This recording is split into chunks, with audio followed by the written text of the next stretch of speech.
High বন্ধুরা, আপনারা নিজেদের বাগানে লাগানো পালং শাক যদি 2-3 মাস ধরে টানা খেতে চান, তাহলে পালং শাকগুলোকে গোড়া শুদ্ধ একেবারে উপড়ে ফেলবেন না। তাহলে আপনারা বহুদিন ধরে আপনার বাগানের পালং শাক খেতে পারবেন না, বারবার রোপণ করতে হবে।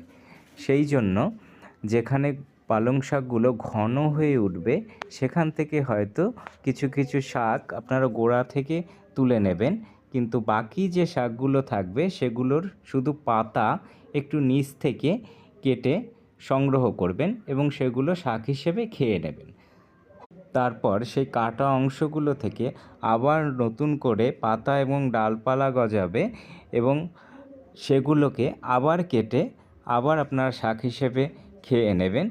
এর ফলে দেখা যাবে গাছটি বুড়োও হয়ে যাবে না এবং গোড়া থেকে তোলার ফলে আপনার শাকও শেষ হয়ে যাবে না, যার ফলে আপনারা ওই একই গাছ থেকে বহুদিন ধরে, বহু দিনের থেকেও বড় কথা কয়েক মাস ধরে আপনারা কিন্তু পালং শাক শুধুমাত্র একবার রোপণ করেই কিন্তু আপনারা বিষমুক্ত এই পালং শাক খেতে পারবেন।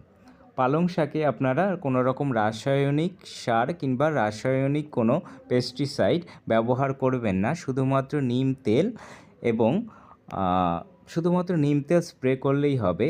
এছাড়া দানা বসানোর আগে একটু গোবর সার জমিতে মাটির সাথে মিশিয়ে নিলে